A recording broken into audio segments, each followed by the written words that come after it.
সূরা লুকমান। রহমান রহিম আল্লাহ তাআলার নামে। আলিফ লাম মিম, এগুলো হচ্ছে একটি জ্ঞান গর্ভ কিতাবের আয়াত। নেককার মানুষদের জন্য এ হচ্ছে হিদায়াত ও রহমত। যারা নামাজ প্রতিষ্ঠা করে, যাকাত আদায় করে, সর্বোপরি যারা শেষ বিচার দিনের উপর নিশ্চিত বিশ্বাস রাখে, এই লোকগুলোই তাদের মালিকের পক্ষ থেকে যথার্থ হিদায়াতের উপর রয়েছে। মূলত এরাই হচ্ছে সফল কাম। মানুষদের মাঝে এমন ব্যক্তিও আছে যে অর্থহীন ও বেহুদা গল্প কাহিনী কেনে, যাতে করে মানুষদের নিতান্ত অজ্ঞতার ভিত্তিতে আল্লাহ তাআলার পথ থেকে দূরে সরিয়ে রাখতে পারে। সে এ নিয়ে হাসির বিদ্রূপ করে। তাদের জন্য অপমানকর শাস্তির ব্যবস্থা রয়েছে। যখন তার সামনে আমার আয়াতসমূহ তেলাওয়াত করা হয়, তখন সে দম্ভ ভরে মুখ ফিরিয়ে নেয়, যেন সে কখনো তা শুনতেই পায়নি, আর কান দুটি যেন বধির। তাকে তুমি কঠোর আযাবের সুসংবাদ দাও। নিঃসন্দেহে যারা আল্লাহ তাআলার উপর ঈমান এনেছে এবং নেক আমল করেছে, তাদের জন্য রয়েছে নিয়ামতের সমাহার, জান্নাতসমূহ। সেখানে তারা চিরকাল অবস্থান করবে। আল্লাহ তাআলার প্রতিশ্রুতি অতীব সত্য। তিনি মহাপরাক্রমশালী, প্রজ্ঞাময়। তোমরা দেখতে পাচ্ছ, তিনি আসমান সমূহকে কোন স্তম্ভ ছাড়াই পয়দা করেছেন। তিনি জমিনে পাহাড় সমূহ স্থাপন করে রেখেছেন, যাতে করে তা তোমাদের দিয়ে কখনো একদিকে ঢলে না পড়ে। আবার তাতে প্রত্যেক প্রকারের বিচরণশীল জন্তু তিনি ছড়িয়ে দিয়েছেন। হ্যাঁ, আমি আকাশ থেকে পানি বর্ষণ করেছি, অতঃপর সে পানি দিয়ে সেখানে আমি সুন্দর সুন্দর জিনিসপত্র উৎপাদন করিয়েছি। এ হচ্ছে আল্লাহ তাআলার সৃষ্টি। অতঃপর তোমরা আমাকে দেখাও তো, আল্লাহকে বাদ দিয়ে তারা তোমাদের উপাস্য দেবতার কি সৃষ্টি করেছে? আসলেই জালেমরা সুস্পষ্ট গুমরাহিতে নিমজ্জিত রয়েছে। আমি লোকমানকে জ্ঞান দান করেছিলাম যে তুমি আল্লাহ তাআলার নিয়ামতের শুকর আদায় করো। কেননা যে ব্যক্তি আল্লাহ তাআলার শুকর আদায় করে, সে তো তা করে তার নিজের ভালোর জন্যই। আর যদি কেউ অকৃতজ্ঞতাজনক আচরণ করে, তার জানা উচিত আল্লাহ তাআলা কারোই মুখাপেক্ষী নন, তিনি যাবতীয় প্রশংসার অধিকারী। হে নবী, স্মরণ করো যখন লোকমান তার ছেলেকে নসিহত করতে গিয়ে বলল, হে বৎস, আল্লাহ তাআলার সাথে শিরক করো না, কেননা শিরক হচ্ছে সবচাইতে বড় জুলুম। আমি মানুষকে তাদের পিতামাতার ব্যাপারে নির্দেশ দিয়েছি যেন তারা তাদের সাথে ভালো ব্যবহার করে, কেননা তার মা কষ্টের পর কষ্ট সহ্য করে তাকে গর্ভে ধারণ করেছে এবং 2 বছর পর সে বুকের দুধ খাওয়া ছেড়েছে। তুমি তোমার নিজের সৃষ্টির জন্য আমার শুকর আদায় করো এবং তোমার লালন পালনের জন্য পিতামাতার কৃতজ্ঞতা আদায় করো। অবশ্য তোমাদের সবাইকে আমার কাছেই ফিরে আসতে হবে। যদি তারা উভয়ে তোমাকে এ বিষয়ের উপর পীড়াপিড়ি করে যে তুমি আমার সাথে শিরক করবে, যে ব্যাপারে তোমার কোনো জ্ঞানই নেই, তাহলে তুমি তাদের দুজনের কারোই কথা মানবে না। তবে দুনিয়ার জীবনে তুমি অবশ্যই তাদের সাথে ভালো ব্যবহার করবে। তুমি শুধু তার কথাই শুনবে যে ব্যক্তি আমার অভিমুখী হয়ে আছে। অতঃপর তোমাদের আমার দিকেই ফিরে আসতে হবে। তখন আমি তোমাদের বলে দেব তোমরা দুনিয়ার জীবনে কি কি কাজ করতে। লোকমান আরো বলল, হে বৎস, যদি তোমার কোনো আমল সরিষার দানা পরিমাণ ছোট হয় এবং তা যদি কোনো শিলাখণ্ডের ভেতর কিংবা আসমান সমূহেও লুকিয়ে থাকে, অথবা যদি তা থাকে জমিনের ভিতরে, তাও আল্লাহ তাআলা সামনে এনে হাজির করবেন। আল্লাহ তাআলা অবশ্যই সূক্ষ্মদর্শী এবং সকল বিষয়ে সম্যক অবগত। লোকমান আরো বলল, হে বৎস, তুমি নামাজ প্রতিষ্ঠা করো, মানুষদের ভালো কাজের আদেশ দাও, মন্দ কাজ থেকে বিরত রাখো।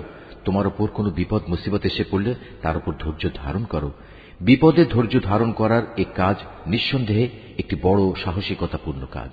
হে বৎস, কখনো অহংকার বশে তুমি মানুষদের জন্য তোমার গাল ফুলিয়ে রেখে তাদের অবজ্ঞা করো না, এবং আল্লাহর জমিনে কখনো ঔদ্ধত্যপূর্ণভাবে বিচরণ করো না, কেননা আল্লাহ তাআলা প্রত্যেক ঔদ্ধত অহংকারীকেই অপছন্দ করেন।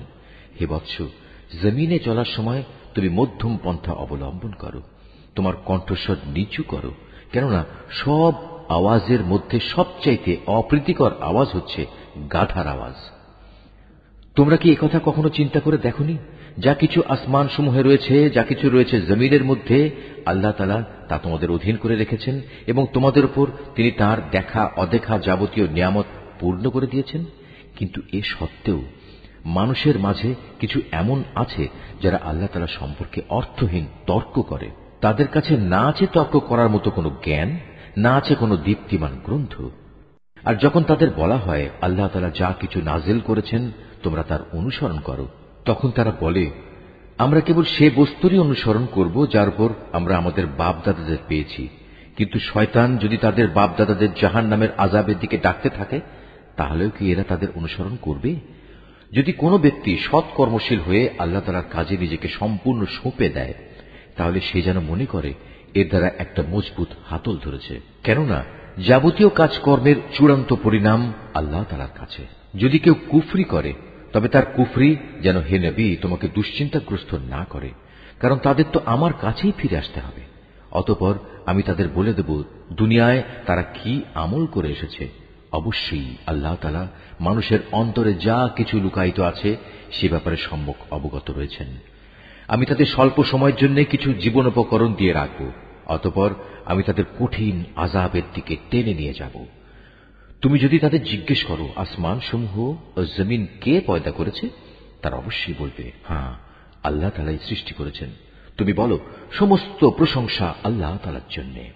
কিন্তু তাদের অধিকাংশ মানুষই বোঝে না। আকাশমালা ও পৃথিবীতে যা কিছু আছে তা সবই আল্লাহ তাআলার জন্য। অবশ্যই আল্লাহ তাআলা সব ধরনের অভাব মুক্ত এবং তিনি সমস্ত প্রশংসার মালিক। জমিনের সমস্ত গাছ যদি কলম হয় এবং মহাসমুদ্রগুলোর সাথে যদি আরো 7 সমুদ্র যুক্ত হয়ে তা কালি হয়, তবুও আল্লাহ তাআলার গুণাবলী সম্পর্কিত কথাগুলো লিখে শেষ করা যাবে না। নিশ্চয়ই আল্লাহ তাআলা পরাক্রমশালী ও প্রজ্ঞাময়। হে মানুষ, তোমাদের সৃষ্টি করা, তোমাদের সবাইকে পুনরুত্থিত করা মূলত আল্লাহ তাআলার কাছে একজন মানুষের সৃষ্টি ও তার পুনরুত্থানের মতোই। নিঃসন্দেহে আল্লাহ তাআলা সব কিছু শোনেন এবং দেখেন। তুমি কি চিন্তা করে দেখোনি আল্লাহ তাআলা কিভাবে রাতকে দিনের ভেতর প্রবেশ করান, আবার দিনকে রাতের ভেতর প্রবেশ করান? কিভাবে তিনি সূর্য ও চন্দ্রকে তাঁর হুকুমের অধীন করে রাখেন? প্রত্যেক গ্রহ উপগ্রহ আপন কক্ষপথে এক সুনির্দিষ্ট সময় পর্যন্ত আবর্তন করতে থাকবে। নিশ্চয়ই তোমরা যা কিছু করো আল্লাহ তাআলা সে সম্পর্কে সম্যক অবগত রয়েছেন। এটাই চূড়ান্ত। যেহেতু আল্লাহ তাআলা হচ্ছেন সত্য, তাই তাকে ছাড়া এরা অন্য যা কিছুকেই ডাকুক না কেন তা বাতিল। মহান আল্লাহ তাআলা, তিনি সুউচ্চ ও অতি মহান। তুমি কি এটা লক্ষ্য করনি উত্তাল সাগরে একমাত্র আল্লাহ তাআলার অনুগ্রহেই জলযান ভেসে চলেছে, যাতে করে তিনি এর মাধ্যমে তোমাদের তাঁর সৃষ্টি বৈচিত্র্যের নিদর্শনসমূহ দেখাতে পারেন? অবশ্যই প্রতিটি ধৈর্যশীল ও কৃতজ্ঞ ব্যক্তির জন্য এতে অনেক নিদর্শন রয়েছে। যখন সমুদ্রের তরঙ্গমালা চাঁদোয়ার মতো হয়ে তাদের আচ্ছাদিত করে ফেলে, তখন তারা আল্লাহ তাআলাকে ডাকে, দিন একনিষ্ঠভাবে তাঁর জন্যই নিবেদন করে। অতঃপর যখন আমি তাদের উদ্ধার করি, তখন তাদের কিছু লোক বিশ্বাস অবিশ্বাসের মাঝামাঝি অবস্থান করে। অবশ্য যখন স্থলভাগে পৌঁছে দেই, তখন বিশ্বাসঘাতক ও অকৃতজ্ঞ ছাড়া কেউই আমার নিদর্শনসমূহ অস্বীকার করে না। হে মানুষ, তোমরা তোমাদের মালিককে ভয় করো এবং এমন একটি দিনকে ভয় করো যেদিন কোনো পিতা তার সন্তানের পক্ষ থেকে বিনিময় আদায় করবে না, না কোনো সন্তান তার পিতার পক্ষ থেকে বিনিময় আদায় করতে পারবে। অবশ্যই আল্লাহ তাআলার ওয়াদা সত্য। সুতরাং হে মানুষ, এ পার্থিব জীবন যেন তোমাদের কোন রকম প্রতারিত করতে না পারে এবং প্রতারক শয়তানও যেন কখনো তোমাদের আল্লাহ তাআলা সম্পর্কে কোনো ধোঁকা দিতে না পারে। অবশ্যই আল্লাহ তাআলার কাছে কিয়ামতের সময় জ্ঞান আছে। তিনি বৃষ্টি বর্ষণ করেন। তিনিই জানেন যা মায়ের শুক্রকীটের মাঝে মজুদ রয়েছে। কোনো মানুষই বলতে পারে না আগামীকাল সে কি অর্জন করবে, না কেউ একথা বলতে পারে কোন জমিনে সে মৃত্যু বরণ করবে। নিঃসন্দেহে এ তথ্যগুলো একমাত্র আল্লাহ তাআলাই জানেন। তিনি সর্বজ্ঞ, সর্ববিষয়ে অবহিত।